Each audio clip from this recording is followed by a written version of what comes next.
cierto? Ojo que del primer aporte es el tema más grueso que existe, ¿no? Aparte que es una patología muy prevalente en nuestro medio. Normalmente en el primer aporte, al menos lo que ya conocen, hay por lo menos 6 o 7 preguntas de TV. Es un tema bastante grueso, al cual es importante que tomen la debida atención, ¿no? Y repasen sobre todo lo que es la norma técnica del 2023. ¿Ok? Entonces empezamos. Entonces la TV, vamos a ver algunos aspectos importantes de lo que es la TV, la fisiopatología, la epidemiología, el diagnóstico y tratamiento y algunas presentaciones en forma macro de qué es lo que pasa o qué es lo que causa la tuberculosis, ¿cierto? Una imagen dice más que 1000 palabras. Anteriormente en las salas de hospitalización del área de tísicos, porque antes la hemología era tratada por tísicos, de esa manera, era así, ¿no? Era un pabellón bastante abierto, sin ventanas, todo ventilado y los pacientes estaban de esa forma, ¿no? Y a la TV la consideramos la verdadera pandemia, en realidad, porque su tasa de mortalidad es bastante alta. Se dice que anualmente se contagian casi 8 millones de personas en el mundo. Y nuestro país no está exento porque aporta un gran número a este tipo de cifras. Y 3 millones anualmente en promedio a nivel mundial mueren por tuberculosis. Entonces, es una enfermedad infecto-contagiosa que hay que tenerla muy en cuenta porque la TB es la gran simuladora, ¿no? La llamamos la gran simuladora porque puede presentarse como un cuadro neumónico, puede presentarse como un resfrío, puede presentarse como una masa, puede presentarse como una infiltración micótica, puede presentarse como un derrame pleural y estéril, ¿no? Y ataca a todos los órganos, como ustedes bien saben, ¿no? Entonces, desde el contexto de la definición, hay que considerar que la tuberculosis es una enfermedad infecto-contagiosa, ¿no? Causada, ¿por quién? Por el Mycobacterium tuberculoso o bacilo de Koch, ¿no? Que se localiza, como dije inicialmente, fundamentalmente en el pulmón porque ingresa por vía aérea, pero puede diseminarse por vía hematógena a diferentes órganos, ¿no? De ahí la presentación de diferentes tipos de TB. Este bacilo, que probablemente lo llevaron en microbiología, me imagino, es un bacilo ácido alcohol resistente, ¿no? Recordarán que tiene un tamaño muy pequeño, 0.2 a 0.7 micras, y ahí la importancia de que llega hasta la zona alveolar y de ahí penetra, ¿no? Es un aerobio estricto, significa que necesita sí o sí oxígeno, por eso que la mayoría de lesiones en pulmón es en la zona apical, ¿no es cierto? Se mantiene vivo en lugares frescos y oscuros, resiste a la desecación, pero felizmente es fototermosensible, ¿no? O sea, a los rayos ultravioleta muere, ¿no? A los rayos del sol muere. Entonces esa es la ventaja de nosotros, entre comillas. Pertenece a la familia Mycobacteriaceae, junto con el Mycobacterium africanum, el bovis y el microti, constituyen el famoso complejo Mycobacterium tuberculosis. No hay que olvidarse que también existe otro tipo de micobacterias, a las cuales las catalogamos como micobacterias atípicas, que son muchas más de 50 en realidad. ¿Cuál es la forma de transmisión? Como ustedes saben, es de persona a persona, por vía inhalatoria, de un paciente o una persona susceptible, o enferma, perdón, a una susceptible, o sea, una que tenga las defensas bajas. A nosotros no nos va a dar TB porque están bien papeados, por lo que veo, ¿no es cierto? Entonces, por ese lado, tranquilos, ¿no? Pero los pacientes que son inmunosupresos, a los pacientes desnutridos, porque esta es una enfermedad, entre comillas, del tercer mundo. Por eso que la incidencia es muy baja en pacientes, entre comillas, también del primer mundo, ¿no? El reservorio es básicamente los humanos, y esto es importante, ¿no? Necesita una dosis mínima infectiva de al menos 10 bacilos por inhalación, solo 10 bacilos. Y definitivamente esto lo hace altamente transmisible, ¿no? Listo. Famoso Mycobacterium tuberculoso, del que hemos mencionado, del bovis, del africano, del microti y del canetti, el que constituye el famoso complejo Mycobacterium tuberculoso, el 98% es Mycobacterium tuberculosis, ¿ok? Entonces, a ese es el que debemos atacar y ese es el que tenemos mayor prevalencia en la actualidad, ¿no? La mayoría de estos micobacterios son aeróbicos, necesitan oxígeno.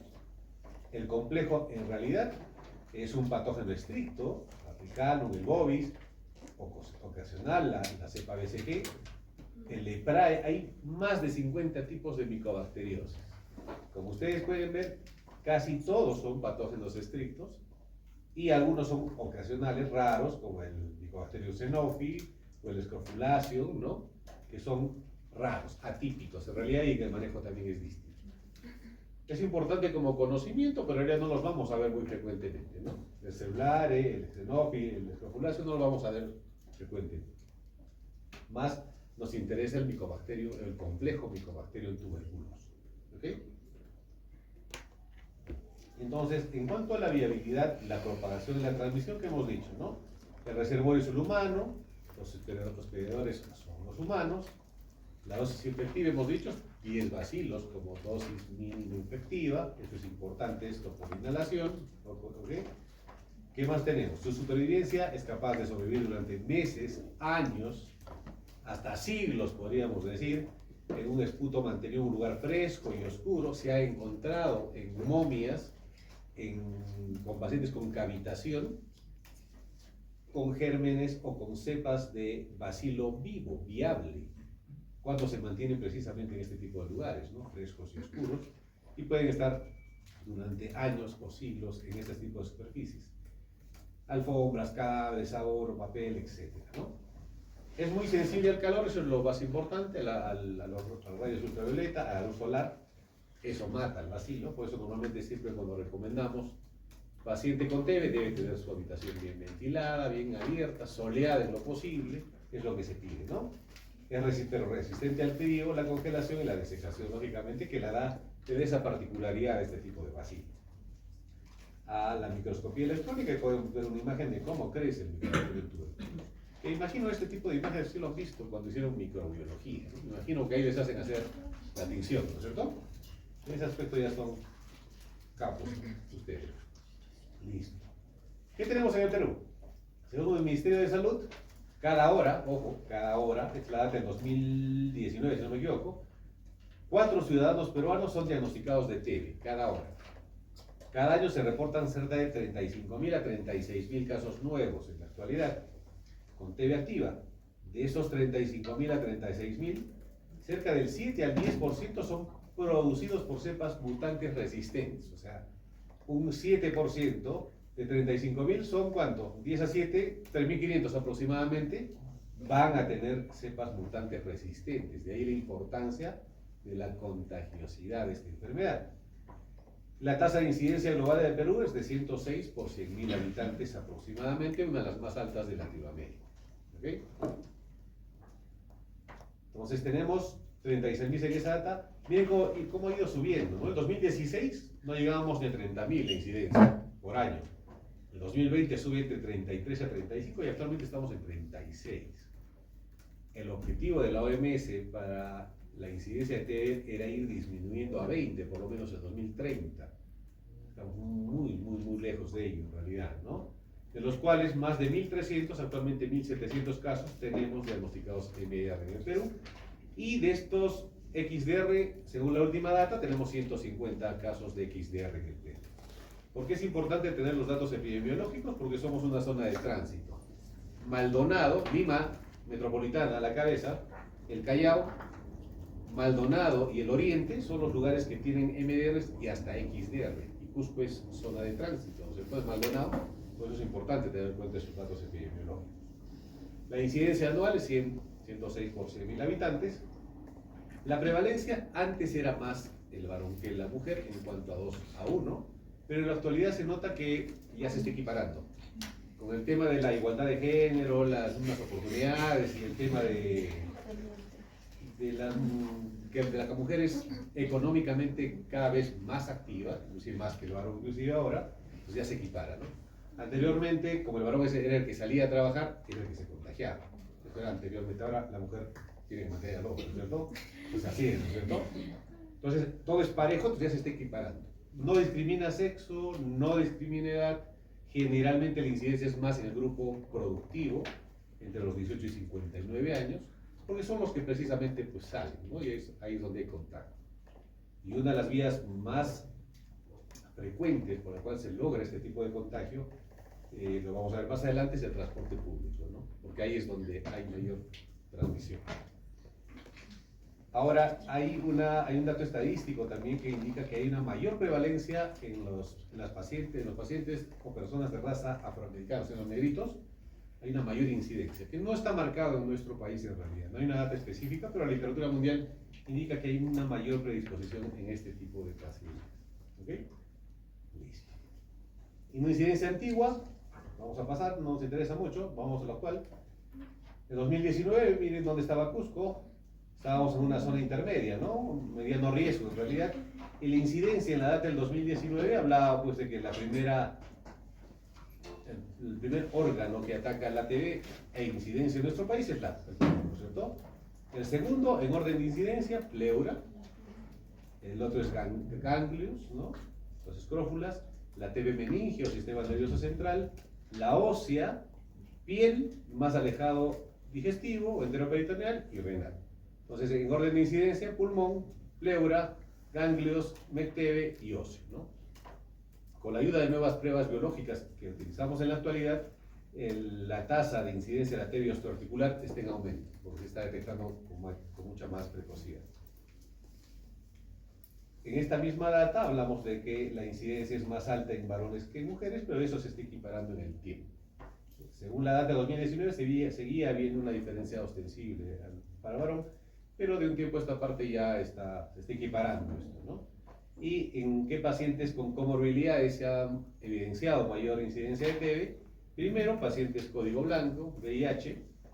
Segundo, diabetes. Y pacientes neoplásicos han reportado mayor factor de riesgo para tener tuberculosis. En una incidencia de mortalidad regional a nivel departamental nos vamos casi en el medio, ¿no? Siempre vamos a estar con una tasa de incidencia baja, entre comillas, pero si nos damos cuenta, los casos son bastante altos. Ya estamos a mediados de año y han muerto más de 30 pacientes en todo este año con TB aquí en Cusco. Entonces, es una enfermedad que hay que diagnosticar a tiempo, ¿no? Esta es una data más reciente, con una población más actualizada, 33 millones en lo actual, una morbilidad de 26 mil. En realidad, estamos bajando los casos de TB-MDR, 1200, estamos bajando aparentemente. O se murieron los otros, ¿no? No hay otra explicación. Y lo que llama la atención es este cuadro, ¿no? Esta data que salió en agosto del 2022, en la cual indica a Cusco, lo coloca dentro de las ciudades del Perú con muy alto riesgo, o sea, ni siquiera en moderado riesgo, sino muy alto riesgo. O sea, el área de epidemiología del MINSA detecta que en Cusco la posibilidad de contagiarse es mucho más alta, entonces es importante tener en cuenta eso. Si bien el último boletín ya nos saca a alto riesgo, ya no en zona roja, pero este boletín nos llamó mucho la atención y es hace poco, hace 1 año y 2 meses y picos, donde Cusco estaba colocado en zona roja a nivel Perú. Miren este mapa epidemiológico de Perú, donde nos comparan con ciudades de alta incidencia, ¿no? Lima, la zona oriental, y Maldonado, ¿no? Que son las más fuertes, ¿no? Otro por ciclos de vida, que hemos mencionado que la mayor incidencia está precisamente en el grupo productivo, ¿no? En mayores de 19 y 59 años, ¿no? Donde llega más del 70% de los casos reportados de tuberculosis. Por edad, mejor dicho, por grupo etario, hay una predisposición como la mayoría de enfermedades, ¿no? La mayoría de enfermedades siempre hay una predisposición o es un factor de riesgo ser varón, ¿no es cierto? 2-1 siempre en la mayoría de enfermedades. Por eso que a las mujeres se le dice el sexo fuerte, pero el verdadero sexo fuerte son las mujeres, ¿no es cierto? Lo está demostrando la epidemiología, ¿no es cierto? En las Américas, Perú es potencia en TB, como ustedes pueden ver en la imagen, tenemos una incidencia alta, ¿no? Excepto Cueva, pero no excepto Cueva, ¿no? Entonces, ahora nos vamos a la parte estructural del bacilo. ¿Y por qué tan potente? ¿Por qué tanta resistencia para poder matarlo? Porque, si ustedes recuerdan, el bacilo no podemos matarlo con una sola droga. Necesita un tiempo prolongado y multidroga. Y es precisamente por la estructura molecular que tiene. La pared celular es compleja, es más rica en lípidos, más del 50% del peso, y tiene algunas propiedades particulares esta estructura molecular. es ácido resistente, tiene un crecimiento lento, tiene un crecimiento rápido, ¿no es cierto? Tiene resistencia a detergentes, resistencia a antibióticos antibacterianos de uso frecuente, su antigenicidad es bastante alta, hace formación de agregados, y cuando se multiplica activamente tiene forma de paquetes hidrofóbicos que hacen que no pueda matar en la cobertura antibiótica que usualmente se utiliza. Entonces, esta es la estructura compleja que tiene el Mycobacterium tuberculoso, que tiene diferentes capas, ¿no? Dentro de lo que es la parte de lípidos, los ácidos micólicos que tiene, el ácido arabinogalactano, ¿no es cierto? Una capa de peptidolicanos y parte de la membrana celular que hace que su estructura sea bastante compleja. En comparación a las bacterias comunes que nosotros tenemos, miren la composición del Mycobacterium con una bacteria gram negativa y gram positiva que solo tiene dos cadenas, por lo cual hace más fácil su manejo y cobertura, ¿cierto? Entonces siempre es importante ver que su estructura molecular es compleja, de ahí la resistencia a poder matar, o lo difícil de poder matar este tipo de bacilos. Hemos hablado de cómo se transmite vía inhalatoria, ¿no? La imagen es muy clara en realidad, y como decíamos al principio, se va a producir de una persona enferma a una susceptible. Esto tienen que tenerlo muy en cuenta, a una susceptible, para que podamos enfrentar este bacilo. La infección se produce por esta vía, la vía aérea, vía inhalatoria, es la principal vía por la cual el bacilo ingresa. Todos ustedes, estoy seguro que si se hacen un PPD van a salir positivos porque hacen sus prácticas en un ambiente hospitalario. O sea, de alguna manera han tenido contacto con el bacilo que está pululando por todos los hospitales, ¿no? Entonces, sería interesante saber, me imagino que la mayoría de ustedes ya se hizo un PPD, me imagino, ¿no? Que eso sería lo ideal, y estoy seguro que sus valores son positivos, ¿no es cierto? ¿O no? ¿O nunca se han hecho PPD? Porque a Alberto le hemos hecho, creo, ¿o no? Ya está que rosa te vamos a hacer, ¿ya? Sí. O sea, lo ideal sería que todos pasen por un PPD para que sepan realmente cómo estamos. ¿Estamos frente a una TB latente o no? Todos, es muy probable que salgamos positivos. El último control mío de hace 5 años tuve 15 positivos, por contra positivazo, ¿no? Eso no significa que tengo TB, ¿no? Simplemente que he tenido contacto con el bacilo, ¿no? Seguimos. ¿Qué factores de riesgo tenemos? Hay 4 ejes para definir los factores de riesgo. Factores dependientes del caso índice, que es muy importante, es el que empezó con la TB, y ahí hay que valorar el grado de extensión de la lesión, la presencia o frecuencia de la tos, ¿no? El número de secreciones, la virulencia de la cepa. Entonces no es igual que nos contagiemos o tengamos contacto con uno que ocasionalmente se ha contagiado o es un paciente TB sensible que con un MDR, ¿no? O alguien que viene de un hogar, de un penal, una cosa de esas, ¿cierto? Que haya tenido un tratamiento antituberculoso actual o previo, y lógicamente el número de cruces. No es normal que nos choquemos con un paciente que salga beca una cruz a uno que salga 3 cruces. Lógicamente la carga bacilar varía mucho, ¿no? En cuanto a la virulencia de la cepa, es importante el número de bacilos infectantes mínimo, hemos dicho es 10, ¿cierto? Por el punto. Lógicamente, la ruta de entrada del cuerpo también es importante. Los medicamentos, o mejor dicho, el sistema defensivo del paciente, el grado de inmunidad que tiene el paciente es importante. Las características propias de la bacteria, ¿no? Depende con qué cepa nos choquemos, ¿no? Si por una mala suerte nos chocamos con un MDR, que muchas veces ha pasado, que nunca ha habido contacto, nada por el estilo, y lastimosamente tenemos que atribuir al contacto con una cepa resistente y darle un tratamiento amplio, ¿no? Inclusive con inyectables que llegan ahí a 1 año y medio a 2 años, ¿cierto? Dependientes del ambiente, ustedes saben que el bacilo en lugares despejados, soleados, no va a multiplicarse, va a morir. Depende de la ventilación, de la humedad, si hay presencia o no de los rayos ultravioleta. El hacinamiento y la pobreza es un factor de riesgo, ¿no? Nosotros somos un país en el cual el índice de pobreza llega al 25-30%, si no me equivoco, de la última data, donde se puede ver familias, 4, 5, 6, que viven en una habitación de 3x3, ¿no? Algo por el estilo. Entonces el hacinamiento es un factor de riesgo. Imagínense uno que esté tosiendo ahí, todos se van a contagiar necesariamente, ¿no?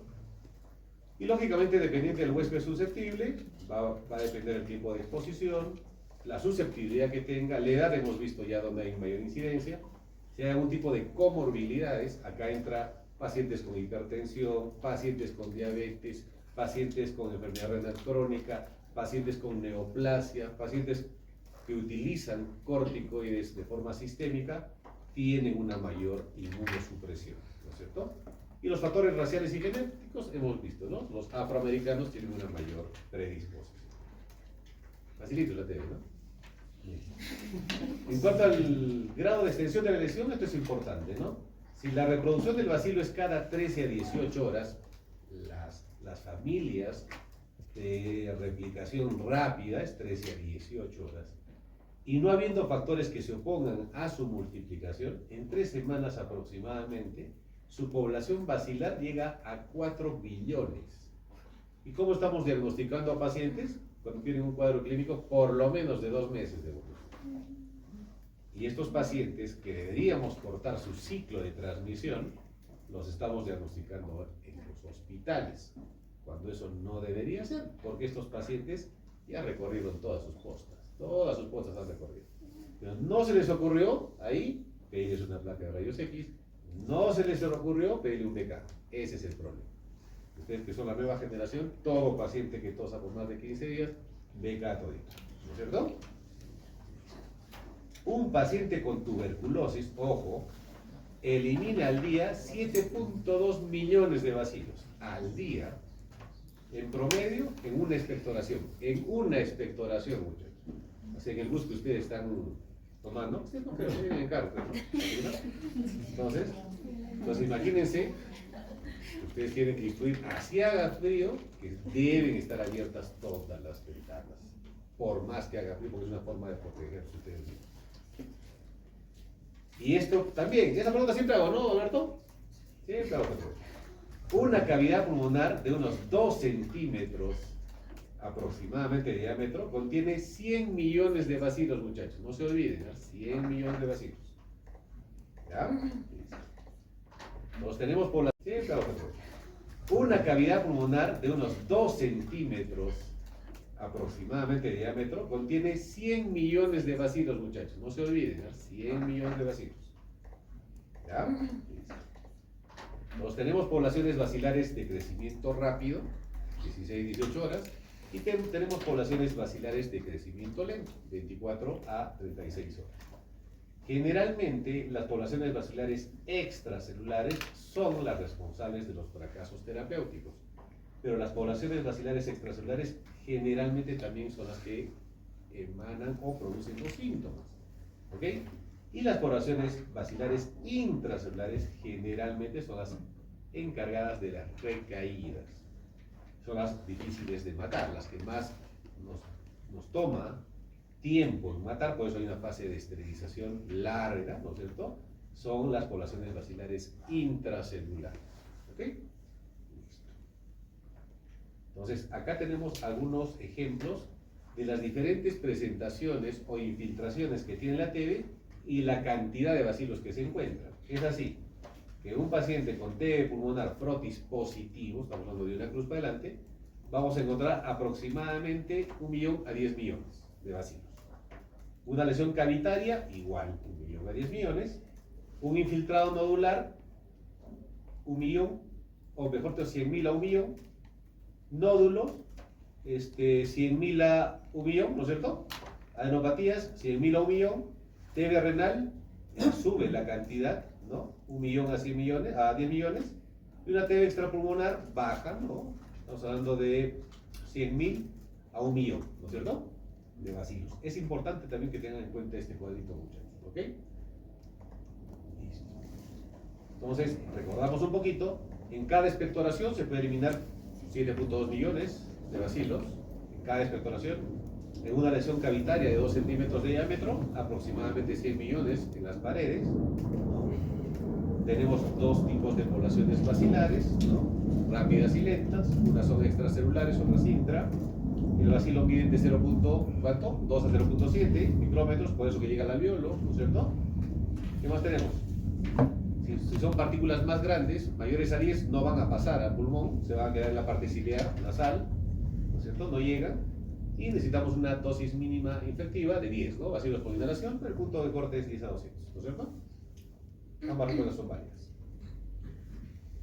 Listo. En cuanto a la virulencia de la cepa, hay que caracterizar algunos puntos puntuales.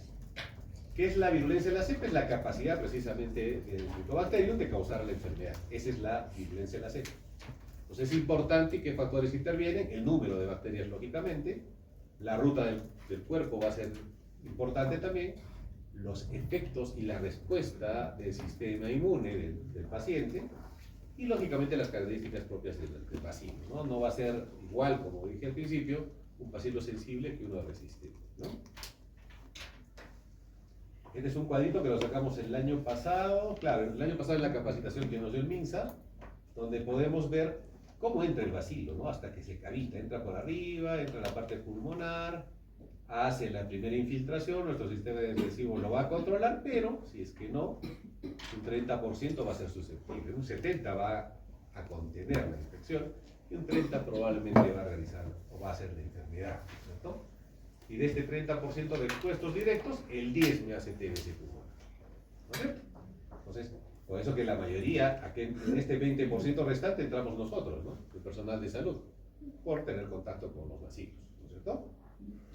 Y eso se llama TB latente, ¿no? Que es lo que tenemos nosotros. Pero como comemos bien, tranquilos, no pasa nada. La real verdad es que coman, ¿no? Ustedes al menos no comen, ¿no? Ese es el problema.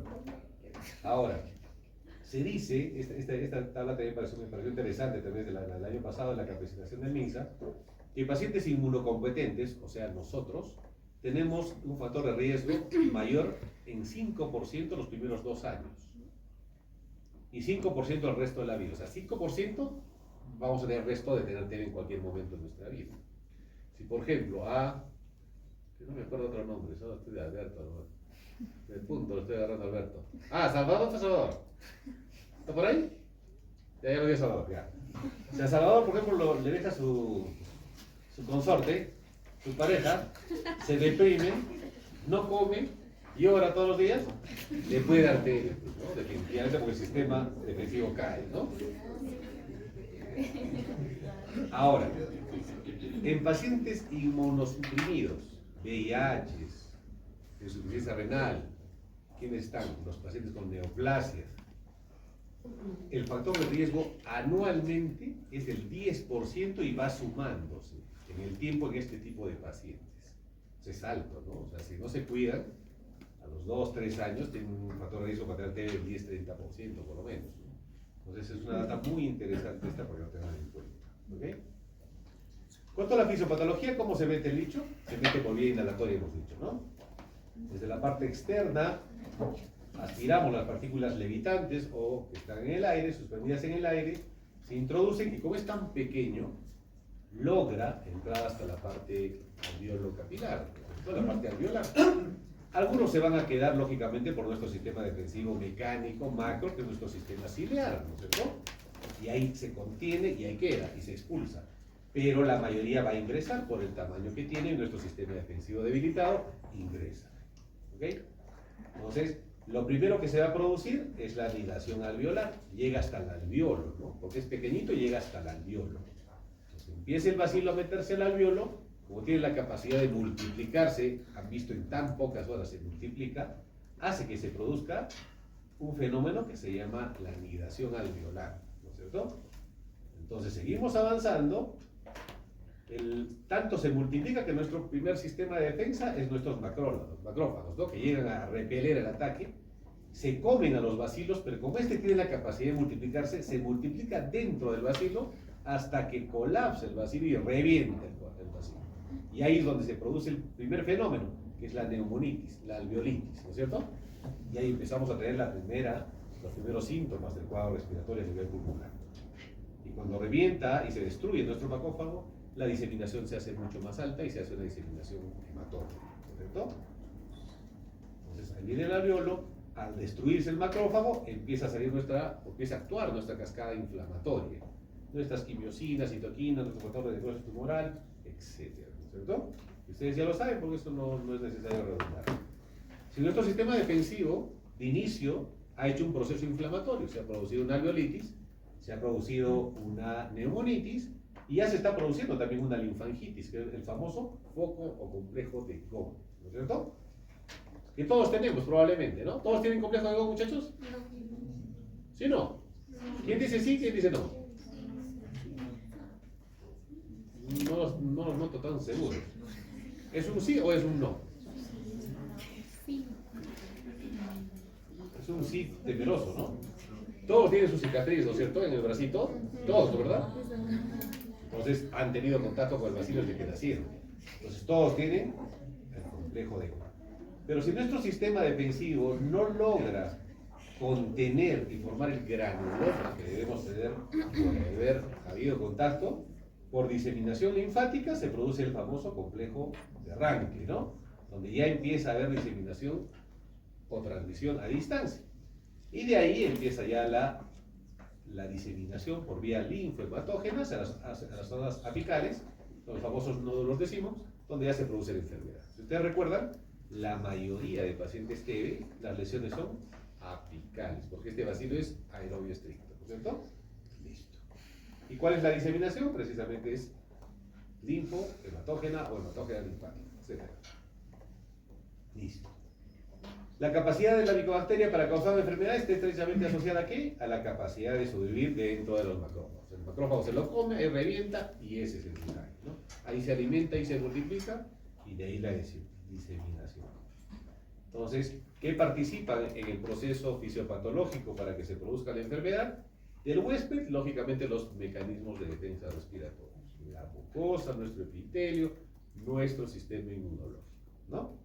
El foco primario se va a diseminar por vía linfática a los ganglios regionales y por vía sanguínea cuando hay una localización, cuando hay una contención pulmonar que se pueda estabilizar a ese nivel, o si no, por vía sanguínea cuando tenemos una TB de localización extrapulmonar. ¿Okay? Hemos visto que la presentación más habitual es a nivel pulmonar, ¿no? Más del 80%, ¿no es cierto? Listo. En cuanto a la clínica, no hay una clínica patognomónica como la mayoría de enfermedades. La tuberculosis pulmonar, ¿qué tipo de síntomas tiene? Tos seca o productiva por más de 15 días. A eso llamamos sintomático respiratorio. Ese término nunca debe olvidarse porque es importantísimo. ¿Por qué? Para el MINSA, de esos sintomáticos respiratorios, el 10% debe salir beca positivo. Mínimamente el 5%. Si hemos detectado 100 sintomáticos respiratorios, 5, si realmente son verdaderos sintomáticos respiratorios, 5 deberían salir positivos. Eso indica el MINSA. ¿Okay? Hay expectoración con o sin hemoptisis, ojo, lógicamente la primera sospecha cuando tienen un paciente con hemoptisis va a ser TB. Hay un dolor torácico, dependiendo de la lesión, y los síntomas generales, ¿no? Es decir, el CIRS normal, ¿no? Anorexia, dinamia, sudoración nocturna, pérdida de peso y fiebre. Un dato importante es la sudoración y la fiebre nocturna, que esa es una característica del paciente con TB. Aparte que es un paciente desnutrido, lógicamente, ¿no? Bajo de peso, y las características y las morbilidades que pudiese tener. Si tenemos una TB extrapulmonar, va a depender la sintomatología del órgano que afecte. Si es una TB pleural, habrá una efusión pleural, habrá un dolor pleurítico en punta de costado, ¿no es cierto? Si es ganglionar, habrá una escrófula o aumento de tamaño de los ganglios, generalmente nódulos fríos. Si es genitudinario, tendrá la famosa triada de Colombi, ¿no? Nos lo explicarán en la próxima clase con los que hagan extrapulmonar, ¿no es cierto? Y los síntomas, lógicamente, van a depender del órgano que afecte. Si es MECTEB, habrá trastorno del sensorio, ¿no es cierto? Etcétera, etcétera, etcétera, ¿no es cierto? Listo. ¿Hasta acá todo bien, muchachos? Sí. Está facilito, ¿no? Ya, listo, vamos. Ojo, me acabo de meter 7 preguntas, ¿no? Acá. Estoy anunciando. En cuanto al diagnóstico, hay 4 ejes diagnósticos, ¿verdad? Uno es la clínica, que es la sintomatología por la cual el paciente acude al servicio. La segunda va a ser la microbiológica, ¿no? Le haremos su vaciloscopía, sus pruebas de sensibilidad. La radiológica, le diremos una radiografía, una tomografía según lo que amerite. Y un cuarto eje que es muy importante es el epidemiológico, el antecedente, dónde ha estado. Un paciente que ha estado guardado ya es un antecedente. Un paciente que vive o trabaja en un hogar o hasta en una casa de reposo, también, ¿no es cierto? Un paciente que vive hacinado, también la parte epidemiológica es importante, porque eso nos va a ayudar a identificar el caso índice, que en base a eso manejamos el tratamiento. Listo. Una de ellas es la clínica, ¿no? Con los síntomas que hemos mencionado anteriormente. La segunda, un examen baciloscópico. Hay una técnica que ahorita la vamos a mencionar, la más convencional, la de 100 Nielsen, pero la norma técnica de 2023, la del año pasado, nos ha sacado una nueva escala de tinción, que es la de auramina, que ahorita la vamos a ver. Un tercer eje que hemos mencionado que es el radiológico, donde vamos a valorar qué cosa, infiltrados, nódulos, si hay cavitaciones, si hay tractos fibrosos, retracciones torácicas, etc. Una cuarta, habrá métodos indirectos de determinar. Acá tenemos un sintomático rico que venía a comer. Se ha tomado pecho en la clase. ¿Ya? Tenemos una prueba de diagnóstico, que es el PPD, que normalmente lo utilizamos en pacientes menores de 5 años y pacientes de contacto directo y personal de salud. El PPD no lo utilizamos a diestra y siniestra, ojo. Normalmente se utiliza en contactos. ¿Ya? Y las técnicas de laboratorio que tenemos actualmente, que puede ser el PCR, ¿no? La cromatografía gaseosa, estereométrica. ¿Qué más tenemos? Tenemos el cuantiferón, tenemos el ELISpot, el ADA, que es el dosaje de adenosina de aminasa, que lo utilizamos para extrapulmonares, como TB pleural, TB líquido cefalorraquídeo, MEC-TB, ¿no es cierto? Pericárdico, en esas utilizamos el ADA porque tiene una sensibilidad bastante alta, más del 90%, y otras técnicas de ELISA que se utilizan también. El BACTEC también entra, el BACTEC-PIC, que es otra prueba de diagnóstico, ¿no? Una cosa que es muy importante, que nunca deben olvidarse, es que el gol estándar para el diagnóstico de tuberculosis es el cultivo, no es la baciloscopía, es el cultivo. ¿Ok? El epidemiológico, esta imagen es parecida a la realidad, ¿no es cierto? Entonces es importante el antecedente. Y es lo que le decía, ¿no? Es importante la carga bacilar y es importante tener en cuenta de que un paciente con una cruz no es igual que uno que tenga 3 cruces. Esta es la clasificación antigua, ¿no? Que también la seguimos utilizando porque es la más frecuente. Es barata, económica y rápida, y es la técnica, la baciloscopía según la técnica de 100 Nielsen. ¿Qué nos dice la baciloscopía de 100 Nielsen? Nos dice un resultado BK negativo, nos indica que en 100 campos observados no encontraron nada, ni un bacilo, ¿no es cierto? ¿Cuál es una baciloscopía pausibacilar? Es aquel en el cual hemos observado 100 campos y solo han encontrado 1 a 9 bacilos en los 100 campos. Eso es una baciloscopía pausibacilar. O no se confundan en los casos clínicos que pongamos. Cuando se observa 10 a 99 bacilos en 100 campos, quiere decir que hace un bacilo por campo, ahí lo vamos a catalogar como una cruz. Cuando encontremos 1 a 10 bacilos por campo en 50 campos, va a ser 2 cruces. Y si encontramos más de 10 bacilos por campo en 20 campos pulmonares observados, 20 campos observados, 3 cruces. ¿Ok? Entonces, esta es la clasificación normal, la de 100 Nielsen. La norma técnica nos pone esta nueva clasificación en base a una nueva técnica, que solo la tiene el laboratorio de referencia nacional. No lo tenemos acá a nivel regional todavía. Entonces, ¿qué nos dice auramina? Ellos indican que hay una clasificación dependiendo de los aumentos que utilizan. Si estamos frente a 200, este cuadro es importantísimo que ustedes lo sepan, muchachos. ¿Ah? Si tenemos un paciente pausibacilar, significa que a 200 aumentos se ha evidenciado 5 a 49 bacilos ácido alcohol resistentes en línea. Y si lo hemos visto a 400 aumentos, de 3 a 24 bacilos en una línea. ¿Cuándo es una cruz? Cuando se ha identificado a 200 aumentos, 3 a 24 bacilos ácido alcohol resistentes por campo y 1 a 6 bacilos por campo a 400 aumentos, una cruz. ¿Cuándo es 2 cruces?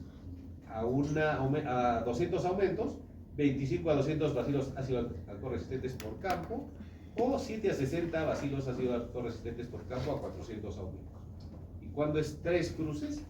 mayor a 250 por campo a 200 aumentos y mayor a 60 bacilos ácidos coresistentes por campo a 400 aumentos, 3 cruces. Ojo con esta diapositiva. ¿Ya?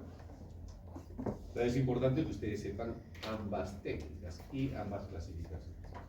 La prueba de tuberculina es esta prueba. La prueba de tuberculina positiva indica contacto previo con el bacilo. Contacto. Indica infección más no enfermedad. Ojo. La prueba de tuberculina se realiza por la famosa técnica de Mantoux anterior, por la administración intradérmica en la cara anterior del antebrazo de 2 unidades de tuberculina del reactivo RT23. Ese se sigue manteniendo. La lectura se hace a las 48 y 72 horas, midiendo solo la induración, solo la pápula, más no el eritema. Ojo, lo que se mide es la pápula, no el eritema. ¿Ok? Y el resultado, como ustedes bien saben, es 5 milímetros, ¿no? Si está mayor a 5 milímetros, es positivo, ¿no? Niños 5 milímetros, adultos, se pueden considerar 10, inmunosuprimidos, 5 milímetros también es positivo, y personal de salud puede llegar hasta 15 o 20, que es usualmente es lo que sale, ¿no? Los resultados de personal de salud. Entonces, esa es la famosa prueba de tuberculina, que no es una prueba diagnóstica, por si acaso, porque no diagnostica que, ¿ok? Pues acá, con una imagen más real, el eritema, lo que tienen que medir básicamente es la induración o la pápula, ¿no? En quienes está indicado, contacto de casos de TB, hemos dicho menores de 5 años, trabajadores de salud, personas que viven en albergues o asilos, personas en centros de detención correccionales y personal de salud que manipula este tipo de muestras, ¿no? Laboratorios centrales o mortuorios, ¿no? Y mortuorios también. Hay pruebas de sensibilidad, y esto es muy importante. Anteriormente hemos tenido varias pruebas. MOTS es una prueba que ya la ha retirado el laboratorio regional. Es una prueba bastante, o era una prueba bastante interesante, porque es una prueba que hace 20 años lo descubrieron acá en Perú. Era una prueba directa, de ahí que lo han retirado, ¿no? Ya no se utiliza porque era directa con muestras, pero era muy útil porque nos servía mejor dicho, que requería muestras tanto negativas como positivas en todos. Y estaba indicada precisamente para ver si hubiese resistencia a isoniazida y rifampicina. Los resultados eran largos, demoraba 7 a 14 días, y la característica de este es esto, ¿no? O sea que necesitaba o se utilizaba con muestras positivas y negativas.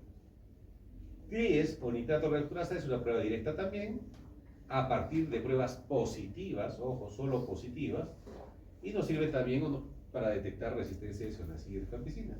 Los resultados también eran largos, o son largos, ¿no? 14 a 28 días. El MIGIP-PACTEC se está utilizando con mayor frecuencia en la actualidad, nos sirve para diagnóstico de TB y de sensibilidad a medicamentos de primera línea, pues que se utiliza ahora regularmente, porque nos da sensibilidad a las 4 o 5 drogas del esquema sensible, las 4 del eje y piracinamida adicional. ¿Okay? Los resultados un poquito más cortos, entre 4 y 12 días, desde un cultivo positivo, ¿no? Es un medio de cultivo el Bacter MIGIP. Está indicada para la detección de TB pulmonar y extrapulmonar a partir de muestras pulmonares y extrapulmonares, TB infantil, TB en trabajadores de salud, pacientes VIH positivos con comorbilidades, etc. Tenemos otra que se está utilizando felizmente ya a gran demanda, al 100% a todos los pacientes TB, que es la prueba rápida molecular de sonda lineal de ADN, que es el famoso genotype. La característica del genotype es que necesariamente necesita pruebas positivas, ¿ya? Identifica complejo Mycobacterium y detecta mutaciones para isoniazida y rifampicina. O sea, la característica del genotype es que aparte de ver resistencia a rifampicina y isoniazida, nos va a detectar mutaciones, ¿ok? Ya se realiza felizmente en nuestro laboratorio regional, diariamente, y eso es una ventaja, ¿no? Anteriormente solo lo hacía el Instituto Nacional de Salud y los laboratorios regionales de referencia. ¿Para qué nos sirve? Para pacientes con tuberculosis crónica, ¿no? Anteriormente solo lo hacía el Instituto Nacional de Salud y los laboratorios regionales de referencia. ¿Para qué nos sirve? Para pacientes con tuberculosis, brotis positivo, para pacientes con tuberculosis extrapulmonar con cultivo positivo antes o durante el tratado. No debe utilizarse para monitorear respuesta al tratamiento. Ninguna de las pruebas de sensibilidad se utiliza para monitoreo, salvo que tengamos becas positivos al segundo mes de tratamiento. ¿Ok? Listo. Estas son la frecuencia de los principales genes que identifica genotype. La isoniazida tiene 3 grandes mutaciones. El CAG, que es el más frecuente, ojo con este cuadrito, el INHA en segundo lugar y el AHPC en menos frecuencia, muy escasa en realidad. Estas dos son las que más se utilizan. Si sale mutación genética identificada CAG, también hay resistencia cruzada con etionamida, cuando hay ese tipo de resistencia a isoniazida. En la rifampicina, el RPOB es el único gen mutante. En piracinamida, el PCNA. En estreptomicina, que ya lo utilizamos felizmente, el RPSL. El etambutol, MBB, ¿no es cierto? Y las proquinolonas, el GIRA, son los principales genes mutantes. ¿Ok? Entonces es importante que tengan en cuenta cuál es el gen que corresponde a las drogas específicas. Este es un infiltrado típico alveolar en ápice bilateral. ¿No? Este es un paciente bastante comprometido. Como ustedes pueden ver, la infiltración es más de tipo apical, ¿no? Más que basal. Entonces vamos a la cronicidad y de una infección latente por TEM. Tenemos otra acá donde hay lesiones, es un paciente secuelado, ¿no? Hay cavitaciones en la parte superior, ¿no? Cavitaciones en la parte superior que nos llaman mucho la atención. ¿Qué más tenemos? Un paciente, ¿cómo destruye la TB, ¿no? Ya no hay pulmón en todo lo que es el ápice. En el pulmón hay un infiltrado bastante denso y tractos seculares. Es un paciente de segundo mes de tratamiento, ¿no? Pero ya con bastante secuela. La mayoría de TB, recordar que el 90% según los estudios que se han hecho aquí en Perú, los pacientes con TB van a quedar con una secuela mínima tipo bronquiectasia. Otro infiltrado en la parte superior, ¿no? Acompañado de una efusión pleural claramente distinguible, ¿no es cierto? Y el patrón alveolar en el ápice de un derrame pleural de presentación de TB. Como dije al principio, la TB es la gran simuladora, ¿no? Tiene diferentes formas de presentación y características.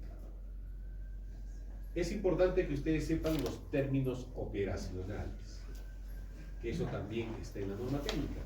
Nosotros nos guiamos a documentos establecidos, nuestra norma técnica de 2013, la de 2018 y la última, que es la que salió el año pasado, esta de acá, el 25 de marzo de 2023. Son los documentos legales que nos norman al manejo del paciente TB, dado que es una estrategia nacional de priorización nacional, ¿no? Entonces, ¿cuáles son las definiciones operacionales? Caso probable de TB, persona que presenta síntomas o signos sugestivos de TB, que incluía los sintomáticos respiratorios. Casos probables, ¿no es cierto? Caso de tuberculosis, persona a quien se le diagnostica TB y a la que se le debe administrar tratamiento. Caso de TB. Caso de tuberculosis pulmonar, persona a quien se le diagnostica tuberculosis con compromiso de parénquima pulmonar con o sin confirmación bacteriológica, ya sea vaciloscópica, cultivo, prevalvular. Ojo, que un paciente con síntomas y vemos una placa con un infiltrado típico, con presentación o inicio de o infiltración en árbol en brote por tomografía y un BK negativo, se inicia tratamiento. Ojo, ¿ya? Caso de tuberculosis extrapulmonar, ojo, persona a quien se le diagnostica tuberculosis en un órgano diferente de los pulmones, el diagnóstico se debe basar en base a un cultivo, cuando es extrapulmonar, ojo, cultivo, prueba molecular positiva o evidencia histopatológica y o evidencia clínica de enfermedad extrapulmonar activa. Entonces, en la extrapulmonar, ¿quién prima? La anatomía patológica y el cultivo, ¿ok? No los BKs. Esto es lo que buscamos que ustedes aprendan en cuanto a los términos operacionales. ¿Qué es conversión y qué es reversión en el tratamiento de TB? Conversión se considera cuando se tienen dos cultivos negativos consecutivos, con intervalo de 30 días después de haber tenido un cultivo positivo. Todos, cuando iniciamos un tratamiento anti-TB, queremos que se logre la conversión lo más rápido posible. ¿Qué es reversión? Luego de una conversión bacteriológica, o sea, se volvió negativo inicial, vuelve a presentarse dos cultivos positivos consecutivos tomados en intervalos de 30 días. Eso es reversión. Caso nuevo, paciente con diagnóstico de tuberculosis que nunca recibió tratamiento anti-TB o que si lo ha recibido por menos de 30 días consecutivos o 25 dosis continuas. Igual lo seguimos tratando. Si tomó 15 días y 20 días y lo abandonó y lo volvemos a captar a los 2 meses o al mes, igual lo catalogamos como caso nuevo. Caso antes tratado, paciente con diagnóstico de tuberculosis con antecedente de haber recibido tratamiento anti-TB por más de 30 días. Recaída en TB sensible, ojo, en TB sensible, no resistente. Paciente que presenta otro episodio de TB diagnosticado después de haber sido dado de alta como curado o como tratamiento completo o terminado. Recaída generalmente lo consideramos un año post dado de alta, un año. Abandono recuperado, paciente que no concurrió a recibir su tratamiento por más de 30 días. Paciente que por más de 30 días o 25 dosis haya dejado de tomar su medicamento, ya lo catalogamos como abandono. O pérdida de seguimiento, se llama según la última norma técnica. Ya no se considera el término de abandono recuperado, sino pérdida de seguimiento. Fracaso terapéutico, paciente que ingresa a un nuevo tratamiento luego de haber sido declarado como fracaso terapéutico. ¿Cuándo diagnosticamos como fracaso terapéutico? Paciente que al 4.º mes de tratamiento tengamos un BK positivo. ¿Ok? BK positivo al 4.º mes es fracaso terapéutico. En TB sensible, ojo, TB sensible. Paciente curado en TB sensible, paciente con confirmación bacteriológica al inicio, positiva lógicamente, que concluye el esquema de tratamiento y cuenta con una baciloscopía de esputo negativo. En el último mes de tratamiento, paciente curado. Tratamiento completo, o lo catalogamos como paciente con tratamiento completo, con confirmación bacteriológica al inicio, similar igual que al curado, que concluye esquema de tratamiento con buena evolución, y en quien no fue posible realizar la última baciloscopía el último mes, igual, tanto tratamiento completo y paciente curado, ambas se consideran tratamientos de éxito terapéutico, porque han empezado como positivos y han terminado como negativos. ¿Cierto? Fracaso terapéutico, lo que les decía, paciente con baciloscopía o cultivo de esputo positivo a partir del 4.º mes de tratamiento, fracaso terapéutico. Abandono, lógicamente, aquel que abandonó por más de 30 días y fallecido, lógicamente, algún paciente que falleció por TB, ¿no? En cuanto a los esquemas MDR, curado, paciente que concluye el esquema de tratamiento y cuenta con 10 cultivos. Ojo, en el esquema sensible hemos hablado de solo baciloscopías de control. En los MDR ya te pide cultivos. Entonces, curado es aquel que concluye el tratamiento y cuenta con 10 cultivos consecutivos mensuales negativos, ¿no? Los últimos 12 meses. Tratamiento completo es lo mismo, pero el cual el último mes no tenemos el último cultivo por X motivo, pero igual ambos conceptos, tanto curado, tratamiento completo, igual que la TB sensible, se considera éxito terapéutico. Fracaso, difiere al sensible. Paciente que no logra conversión bacteriológica, ojo, al 6.º mes, ya no es el 4.º, 6.º mes de tratamiento, o en quien se produce reversión bacteriológica después del 6.º mes, o cuando existe una ampliación de resistencia. En una de las pruebas aparece a un nuevo medicamento resistente. Abandono, lógicamente, el mismo concepto, más de 30 días o 25 dosis, haya dejado de tomarlas, abandono de tratamiento. Casos de TB pansensible, aquel caso en el cual se nota o se evidencia por la prueba de sensibilidad que es sensible a todos los medicamentos, como su nombre lo indica. Caso de TB MDR o multidrogo resistente. Paciente que tiene resistencia, ojo, muchos se confunden ustedes en estos conceptos. ¿Quién es el MDR? Es aquel que tiene resistencia a isoniazida y rifampicina. Nada más, muchachos. No nos interesa el tambutol, no nos interesa piracinamida. Solo es isoniazida y rifampicina para catalogarlo MDR. Paciente XDR, caso con resistencia simultánea a isoniazida y rifampicina, una fluoroquinolona y una droga oral tipo linezolid y bedaquiline. Paciente XDR o extremadamente resistente. TB monoresistente, lógicamente que aparece en la prueba de sensibilidad resistente a una sola droga. TB poliresistente. Ojo, no se confundan poliresistente con MDR. Caso en el cual se demuestra a través de una prueba de sensibilidad convencional resistencia a más de un medicamento anti-TB sin cumplir el criterio de MDR. ¿Qué quiere decir? Si se habla resistente a etambutol, rifampicina y piracinamida, ese no es MDR. Ese es poliresistente nomás. ¿Okay? Este tratamiento es en base a la resistencia de las drogas. Pero si sale resistente a isoniazida y rifampicina, ahí sí lo catalogamos MDR y ahí cambian los esquemas, ¿no es cierto? Ahí cambian los esquemas. No se confundan entre multidroga resistente y poliresistente, que es muy frecuente que lo hagan, por si acaso. Y algo nuevo que nos trajo la norma técnica el año pasado, en comparación a la de 2013, es precisamente el concepto de TB pre-XDR, ¿no? Que no había o no estaba en las anteriores normas. Y aquí les catalogamos ello a pacientes con resistencia simultánea a isoniazida, rifampicina y una fluoroquinolona. Entonces, en esos casos, se cataloga como paciente pre-XDR. ¿Okay? Pues estos son los términos operacionales que deben saber ustedes. Pues en base a la resistencia, y hemos hablado, ¿no? PAN sensible, MDR, resistente a isoniazida, rifampicina, XDR, isoniazida, rifampicina, una fluoroquinolona. Esto es antiguo, ya no los inyectables ya no encajan acá, sino entran las drogas orales, ¿no? Bedaquilina y linezolid. Casos de droga, monoresistente a una sola droga y poliresistente a más de 2 drogas, pero que no cumple el criterio de MDR. Eso está facilito, ¿no? Listo. Vamos al tratamiento, para que no se me agote. ¿Qué es lo que queremos con el tratamiento? El tratamiento, la base fundamental del tratamiento anti-TB es precisamente la asociación de medicamentos por la resistencia de la bacteria. Es evitar la selección de resistencia, ¿no es cierto? Son tratamientos prolongados, mínimo es 6 meses y puede llegar a 2 años, ¿no es cierto? Y el objetivo es matar las diferentes poblaciones bacilares. Ese es el objetivo del tratamiento, ¿no? Entonces, ¿qué poblaciones bacilares tenemos? Las de crecimiento rápido, las de crecimiento lento y los intermitentes, ¿no? Los bacilos de multiplicación rápida causan los síntomas, causan la resistencia, causan muerte, ¿no es cierto? Generalmente utilizamos drogas bactericidas para ello. Ahí vamos a una tablita que son las bactericidas.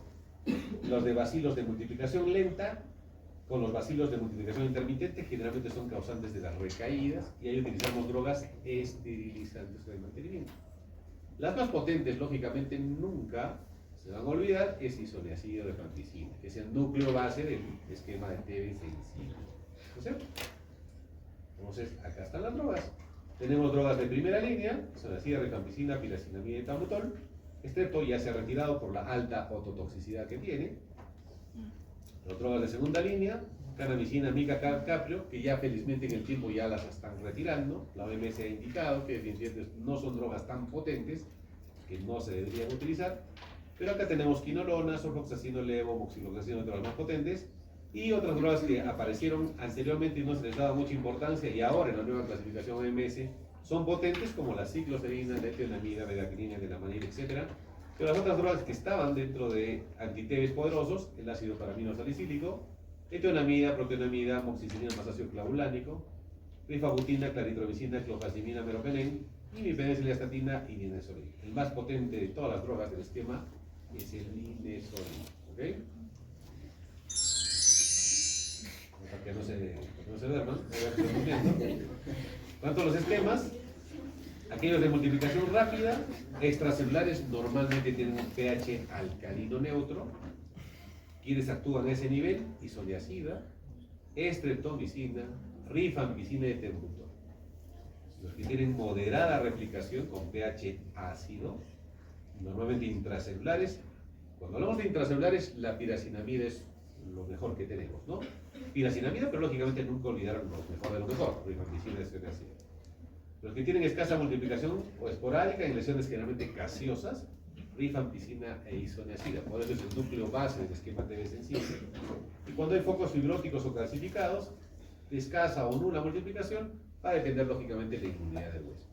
Hay algunos libros que indicaban que la TB se curaba sola en un 5 a 10%. Esto va a depender de la inmunidad precisamente del paciente, ¿no? Listo.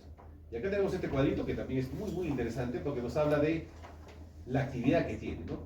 ¿Cuáles son los medicamentos que tienen más alta actividad, que previenen la resistencia y tienen actividad más bactericida y esterilizante? Que tienen alta actividad bactericida: isoniazida, rifampicina y las quinolonas. Moderada actividad: linezolid, beaclina, telabenil, carbapenems y los inyectables. Y baja actividad bactericida: eteonamida, clofazimina y piracinamida. Actividad esterilizante: alta: rifampicina, piracinamida y quinolonas, moxilevo. Y moderada actividad esterilizante: linezolid, clofazimina, beaclina, telabenil y carbapenems. De estos, los que tienen baja toxicidad van a ser las que normalmente utilizamos: etambutol, rifampicina, isoniazida, fluoroquinolonas tipo moxifloxacino, levofloxacino, bedaquilina, telamanid y carbapenems, ¿no es cierto? Y los que tienen moderada toxicidad es la piracinamida y linezolid. No olvidemos que la principal reacción adversa de drogas anti-TB es la hepática y la causante es la piracinamida, ¿no? Entonces, esto es un esquema muy interesante para que lo repasen con calma, para que se den cuenta cuáles son las drogas más potentes bactericidas y cuáles son las drogas más potentes de actividad esterilizante. En realidad es la misma, si se dan cuenta, ¿no es cierto? Si no se confundan en la pregunta. ¿Ya? Listo. ¿Qué más? La duración de los tratamientos: 6 meses, 2 años, en algunos casos, en mal de pot, más de 2 años, ¿no es cierto? ¿Cuánto cuesta el tratamiento de las diferentes TBs? Aproximadamente $800 el tratamiento completo de los 6 meses de la TB sensible, que tenemos el grueso, ¿no es cierto? ¿Y cuánto le cuesta al Estado el tratamiento del MDR? Aproximadamente $16.000 por un año y medio. ¿Y cuánto le cuesta al Estado el tratamiento del XDR? $100.000 aproximadamente gasta el Estado en este tipo de pacientes, porque el tratamiento es gratuito, porque la estrategia de tuberculosis es una estrategia de prioridad nacional, ¿ok? Para que se den cuenta, la estadística es bastante alta, ¿no? Y bastante costosa también. Entonces, vámonos a los esquemas. Los esquemas de TB, esto para que nunca se olviden, y esto también que siempre se confunden: todas, absolutamente todas las TBs, excepto sistema nervioso central, miliar y osteoarticular, toditas son 6 meses, toditas. Esas 3 que he mencionado como excepto son 12 meses, muchachos. Ese es el esquema normal para una TB sensible: 6 meses, una fase inicial, intensiva, de lunes a sábado, diaria, de 2 meses, y una segunda fase de 4 meses, trisemanal, solo con 2 drogas, isoniazida y rifampicina. Esquema para TB sensible. En la primera fase se deben administrar 50 dosis, eso siempre pregunto también, y en la segunda fase 54. Total esquema para TB sensible, TB urinaria, TB pleural. ¿Qué otra TB conocemos? Pericárdica, gástrica, enteroperitoneal. 104 dosis debe recibir el paciente. ¿Ok? ¿Cuáles son las dosis para pacientes mayores de 15 años? Hace una discriminación la estrategia entre mayores de 15 años y menores de 15 años. Son las 4 drogas que utilizamos: isoniazida, rifampicina, piracinamida y etambutol. 5 miligramos kilogramo peso para isoniazida, 10 para rifampicina, 25 pira y 20 etambutol. En la segunda fase sube, ojo, si es trisemanal, sube la isoniazida a 10 con un tope de 900 y la rifampicina se mantiene con 10 miligramos. Ojo con esto, sube las dosis si la dosificación es trisemanal, pero si la dosificación es diaria, no sube absolutamente nada, se mantienen las dosis iniciales. ¿Ok? Listo. Cuando son menores de 15 años, las dosis suben. La isoniazida, que era de 5, ahora es 10. La rifampicina, que era 10, ahora es 15. Y la cinamida 25 sube a 35. Y el etambutol se mantiene en 20. Dosis máximas las mismas: 300 para isoniazida, 600 para rifampicina, 1500 para pira y 1200 para etambutol. Lo mismo en cuanto a la segunda fase, se mantienen las mismas drogas. Ojo, se mantienen las mismas dosis. Lo que se confundan cuando pongamos una pregunta en cuanto a dosis de mayor o menor a 15 años. ¿Ok? Este cuadro también es muy interesante porque nos indica las vías de absorción y de excreción de este tipo de medicamentos. Es así que la rifampicina tiene una absorción retardada por alimentos, por eso que se recomienda que lo consuman en ayunas. Su metabolismo es hepático y la mayor cantidad de excreción es por vía por heces, ¿no? Por heces y un 30% por vía renal, orina. La isoniazida, altamente bactericida, mayor absorción también en ayunas, su metabolismo también es hepático, tiene mayor excreción renal. La piracinamida es un bactericida de medio ácido, ojo, bactericida de medio ácido, su efecto de alimentos, la biodisponibilidad es mínima, su metabolismo también es hepático, 70% secreta por riñón. Al revés de la rifampicina, ¿no? ¿Se dan cuenta? El tambutol es un bacteriostático, ¿no es cierto? Pero probablemente es un bactericida también a altas dosis. El efecto de alimentos en la biodisponibilidad es mínimo, o sea, puede consumirse con alimentos, no hay problema. Este tiene un metabolismo mixto, ¿sí? El efecto de alimentos en la biodisponibilidad es mínimo, o sea, puede consumirse con alimentos, no hay problema. Este tiene un metabolismo mixto, renal y hepático, 80% secreta por riñón. ¿Cierto? Las reacciones adversas son importantes que las sepan, ¿no? Entonces hemos hablado de la TB sin VIH, que es el esquema normal, 50-54 dosis, excepto lo que he mencionado, TB miliar, tenoviriosa central y osteoartritis. La tenemos clara eso, ¿no es cierto? Listo. El esquema en paciente TB sensible con VIH. ¿Hay una variación en el esquema? Sí, ¿no es cierto? Antes era 2.5, 2.7, 9 meses. Ahora la nueva norma técnica nos indica que solo son 6 meses de tratamiento, pero diario. Diario. Entonces, 50 dosis en la primera fase y ya no 54 en la segunda, sino 100 dosis, 150 dosis en paciente con TB sensible con VIH. ¿Ya? Listo. Paciente con TB biliar, paciente con TB sistema nervioso central, MEC-TB o TB osteoarticular. El esquema es de 1 año, diario. 2 meses de isoniazida, rifampicina, piracinamida y tambutol y 10 meses de isoniazida y rifampicina. 50 dosis en la primera fase y 250 en la segunda. 300 dosis. 300 dosis, ¿ok? La parte normativa no nos interesa mucho. Lo mismo al anterior cuadro, no se me olvide sacarlo, me parece. 12 meses, pero con la particularidad de que debe añadirse corticoide, sobre todo en MEC-TB, TB osteoarticular y en algunos casos de pericárdica.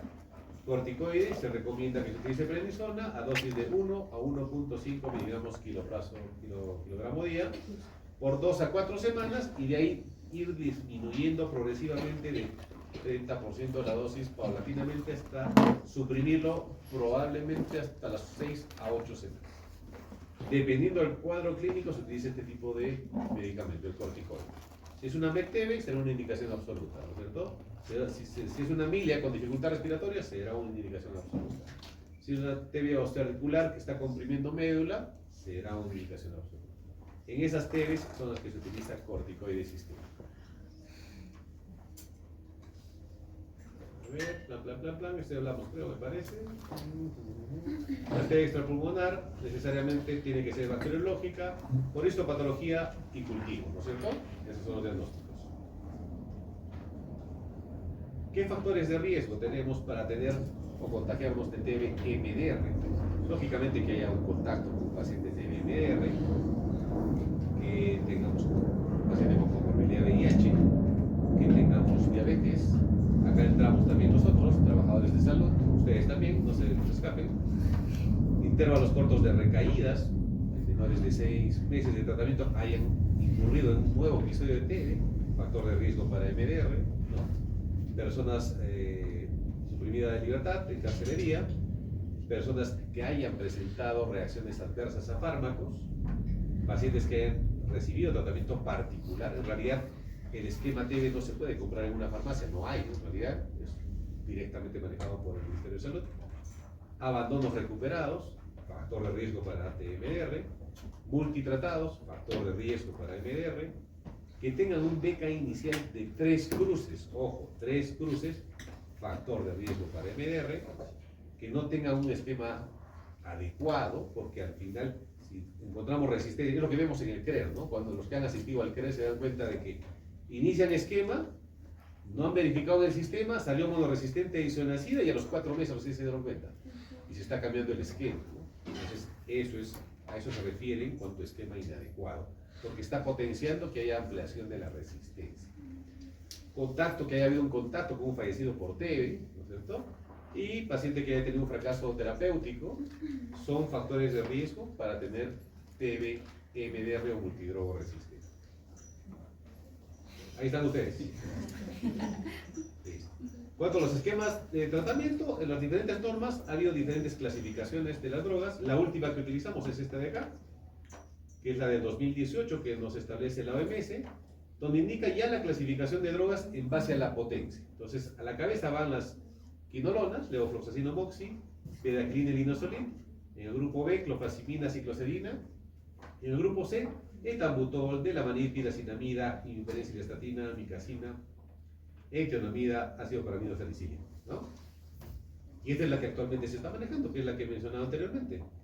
Esta es la de 2016, que inicialmente ponían a los inyectables, ponían otras drogas, y había la clasificación D anterior a lo que se manejaba, pero en la actualidad el MINSA ya maneja este tipo de drogas, ¿no? que es el cuadrito que mencioné anteriormente, ¿no? En el grupo A, las quinolonas, bedaquiline, linosolid, clofa. En el grupo B, entra cicloserina, que antes no se le daba importancia porque es una droga que se utiliza en pacientes con trastornos psiquiátricos, pero se ha dado cuenta que tiene un poderío anti-TB bastante espectacular, por eso la cicloserina es una droga bastante potente, clasificada en el grupo B. Y en el grupo C están las otras drogas que hemos mencionado, ¿no?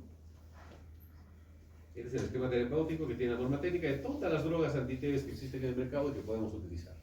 No se olviden que mínimamente para un esquema TB necesitamos 4 drogas antituberculosas. Estos son los esquemas cuando tenemos casos individualizados de mono o poliresistencia y los esquemas correspondientes, ¿no? Este es un cuadro ya antiguo, porque si se dan cuenta, la isoniazida ha cambiado con los nuevos esquemas. Esto se manejaba anteriormente con la norma técnica 2013. Con la 2023 cambia. Previamente se utilizaba, cuando estábamos hablando de resistencia a piracinamida, hablamos de 9 meses, ¿no es cierto? O este esquema se manejaba cuando teníamos resistencia a isoniazida, 2,7 y añadíamos levofloxacino, ¿no es cierto? La nueva norma técnica, ¿qué nos dice? El esquema se resume en resistencia a isoniazida. Ojo, cuando pongo la pregunta, siempre pongo así, ¿eh? La R minúscula siempre pongo, y se pierden ustedes siempre. Siempre pongo minúscula, no es porque me equivoqué al teclear, sino que así es, ¿eh? Así es, ¿eh? Siempre pongo y se confunde. O sea, ¿qué significa eso? Resistencia isoniazida. El esquema es 6 meses, de lo que eran 9 meses en 2 fases, ahora es una sola fase, con rifampicina, etambutol, piracinamida y levofloxacino, 6 meses. Esa es resistencia isoniazida. Para los pacientes MDR o resistentes a rifampicina y MDR, han elaborado 3 esquemas. Un esquema oral acortado, un oral prolongado y un con inyectable. El oral acortado, 9 a 12 meses de bedaquiline, linesolid, clofazimina y levofloxacino. Un oral prolongado de 6 meses, tiene 2 fases o sea, son 20 meses, o 18 meses, perdón, de levofloxacino o moxifloxacino, si fuese el caso, bedaquiline, linesolid, clofazimina, cicloserina y piracinamida, y 12 meses de una quinolona, ya sea levo o moxifloxacino, linesolid, clofazimina, cicloserina y piracinamida. Y un esquema con inyectable, pacientes con comorbilidades, utilizamos este tipo de esquema, si se reporte de MDR, 6 a 8 meses, amicacina, levo, cicloserina, etionamida y piracinamida, 12 a 16 meses de levofloxacino, cicloserina, etionamida y piracinamida. Estos son los esquemas para el paciente MDR. Lógicamente que cada esquema tiene una particularidad y requisitos, que eso se va viendo en el camino. Para eso tenemos las reuniones anuales de CREA, ¿no? Mensuales de CREA, perdón. Para los esquemas pre-XDR y XDR, que son los pacientes más complejos en realidad, se tiene que diseñar un esquema. Y el esquema, ¿cómo se diseña? Se incluye medicamentos del grupo A, que ya lo hemos mencionado. ¿Cuáles eran, muchachos, del grupo A? ¿Qué? eran las quinolonas, ¿no es cierto? Más medaquilina y minoxidil. Se agrega un medicamento del grupo B, al que se presuma sensible, y se completa el esquema con drogas del grupo C, de acuerdo al perfil de resistencia y reacciones adversas que pueda tener el paciente. El tratamiento del pre-XDR y el XDR debe contar con al menos 5 drogas, ojo, ya no 4 como el sensible, sino 5 drogas. La fase de continuación debe contar como mínimo 3 drogas altamente anti-TB. El tratamiento en este tipo de pacientes pre-XDR y XDR dura entre 18 y 24 meses, 2 años de tratamiento. Doctor, Grupo A. una consulta. O sea, Dime. para XR es grupo A más B más C, Claro. y 2 drogas más. Ah, ya. Entonces, grupo A, 3 drogas. Grupo B, una, dice, ¿no es cierto? Y completamos con 2 drogas del grupo C. Ahí está el C. Ya tenemos 4 drogas y una del C podemos agarrar. ¿No es cierto? Infenen, tiracinamida, micacina, delamanida, terbutol, etenamida. Cualquiera de estas drogas. ¿Qué dice la norma? 2 del A, 2 del B y cualquiera del C, dice, ¿no? Ya, ese es el esquema. Ahí están las 5 drogas. Está facilito, ¿no? Ya, listo. A ver. Entonces, ¿qué tenemos acá? Esto se manejaba en la norma técnica del 2013. Teníamos un núcleo base del esquema TB sensible, isoniazida, rifampicina. En la norma técnica del 2018 sale esta nueva indicación o sugerencia para el paciente MDR y XDR. Un núcleo base del XDR oral con linezolid, bedaquiline o delalenid, clofazimina, y un núcleo básico endovenoso con linezolid, con carbapenem y fluoridacina. Eran los esquemas que normalmente se manejaban. Ahora se ha simplificado en base a las drogas de mayor potencia. El grupo A, el grupo B y el grupo C. ¿No es cierto? Acá están los esquemas, las drogas que se utilizan para que recuerden. Grupo A, levo, moxi, bedaquiline, linezolid. En el grupo B están solo 2 drogas, clofazimina, cicloserina. Y en el grupo C están las otras, ¿no? Penicilestatina, etambutol, piracinamida, amicacina y etionamida. Se agarra 2 de acá, 2 del B y puede completar el quinto con 1 del C, dependiendo de la resistencia y la sensibilidad del paciente, ¿no es cierto? Si es un hepatópata, es un alcohólico crónico, no utilizaremos drogas, utilizaremos pira, por ejemplo, ¿no? Algunas que puedan causar mayor hepatotoxicidad, ¿no es cierto? El seguimiento básicamente es con cultivos mensuales. El tratamiento es largo, 18 a 28 meses, al menos 5 medicamentos. ¿Hasta acá alguna pregunta, muchachos? ¿Todo bien? ¿Todo bien? No se están durmiendo, ¿no? Pues es un tema muy bonito este, en realidad. Es amplio, pero es muy bonito. Al menos a nosotros los demonios nos apasiona esto. No, feliz, nuestro garbanzales. Todas las drogas anti-TB, absolutamente todas, tienen reacciones adversas. Las más frecuentes en drogas de primera línea, isoniazida, aumento de transaminasas, hepatitis, neuropatía periférica, hepatitis de tipo citotóxico, ojo, isoniazida, rifampicina, incremento de transaminasas de tipo colestásico, elevación transitoria de bilirrubinas, hepatitis colestásica, anorexia, náuseas, vómitos y reacciones cutáneas. La piracinamida causa hepatitis de tipo citotóxico también, síntomas gastrointestinales, poliartralgias, mialgias, ataque de pseudogota por hiperuricemia y reacciones cutáneas. El etambutol, la principal, neuritis retrovulvar, ¿no es cierto? Neuritis periférica y reacciones cutáneas. La estreptomicina, que felizmente ya no lo utilizamos, toxicidad vestíbulo-coclear y renal dependiente de la dosis. Generalmente esta droga ha sido responsable de cientos de pacientes que han quedado sordos, por eso que esta droga ya se ha retirado. Su hepatotoxicidad, o mejor dicho, su toxicidad vestibular y coclear es demasiado alta, por eso ya no se utiliza. Y dentro de las drogas de segunda línea, la cicloserina, cefalea, insomnio, cambios de conducta, irritabilidad, ansiedad, depresión, psicosis, ojo, y convulsiones. La etionamida, síntomas gastrointestinales, náuseas, vómitos, dolor abdominal, hipotiroidismo dentro de lo principal, para resaltar dentro de etionamida. Es importante que ustedes lo tengan en cuenta. Si ponemos caso clínico, paciente con este tipo de reacción, ¿a qué droga se atribuye la reacción? Esa es la reacción, ¿no es cierto? Los aminoglucósidos, la principal es renal, ¿verdad? Aparte del dolor en sitio de la inyección, hipocalemia, hipomagnesemia, nefrotoxicidad, ¿no es cierto? De los inyectables, ¿no? Los aminoglucósidos. El ácido paraminio salicílico, síntomas gastrointestinales, náuseas, vómitos, dolor abdominal, hipotiroidismo también, o sea, ¿cuáles son las que causan hipotiroidismo? Son dos, ¿no? Etionamida, el ácido y el PAS, ¿no es cierto? Y síndrome de mala absorción, ácido paraminio salicílico. ¿Qué causan las fluoroquinolonas como reacción adversa? Generalmente son bien tolerados, pero últimamente estamos viendo artralgias y mialgias, sobre todo con levofloxacina. Y algo que es importante, que pueden causar prolongación del intervalo QT, sobre todo el moxifloxacin. Esas son las principales reacciones adversas de este tipo de drogas de secundaria. Oh, estamos viendo.